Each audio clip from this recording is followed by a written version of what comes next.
Hi friends, నేనైతే కాకరకాయ fry ఎలా చేస్తానండి. ఫస్ట్ చెట్టు తీసేసుకొని లైట్గా తీసేసి కడిగేసి కొంచెం ఉప్పు పసుపు అయితే వేసి సగం వేయించుతానండి. సగం వేయించిన తర్వాత దాంట్లో తాలింపు దినుసులు అయితే వేస్తాను. ఉల్లిపాయ, పచ్చిమిర్చి, కరివేపాకు కూడా వేసి అప్పుడు వేయించుతానండి.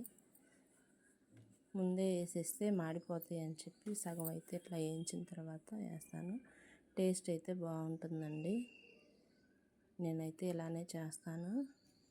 మా పిల్లలకి బాగా ఇష్టం అండి. మా చిన్నోడు అయితే ఒట్టి ముక్కలే తినేసేస్తాడు కాకరకాయ ఫ్రై. అసలు నాకైతే పెళ్ళి కాకముందు అసలు కాకరకాయ అంటేనే ఇష్టం ఉండేది కాదు. మా నాన్న అయితే బాగా తినేవాడు. అలాగే ఇప్పుడు నా చిన్న కొడుకు కూడా అట్లా తింటున్నాడండి కాకరకాయ.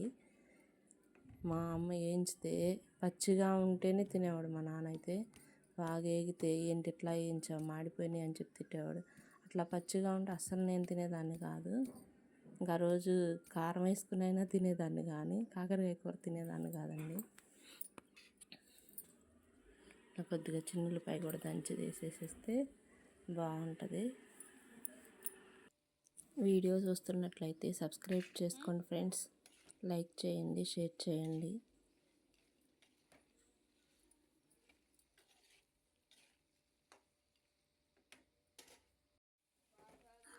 చూసారుగా ఫ్రెండ్స్ ఎలా ఎర్రగా వచ్చినాయో. అట్లా కాకరకాయతో పాటు ఉల్లిపాయ, పచ్చిమిర్చి, తాలింపు దినుసులు కూడా వేగుతాయండి. అట్లా పంటి కింద తగులుతుంటే బాగుంటుంది. అటు బాగా వేగినట్టు కాకుండా మాడిపోయినట్టుగా చక్కగా ఉంటాయండి. బాగుంటుంది. టేస్ట్ అయితే బాగుంటుందండి. బాగా ఎర్రగా అయితే వచ్చేసినాయి.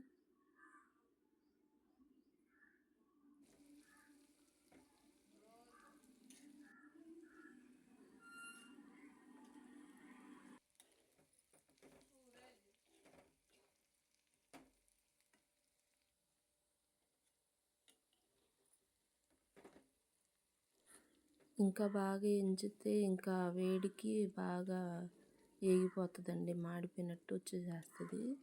అందుకని చెప్పి అలా సగం ఇంకా అట్లా వేగంగానే ఇంకా కారం వేసేస్తానండి. ఆ సెగకే మగ్గిపోతుంది బాగా.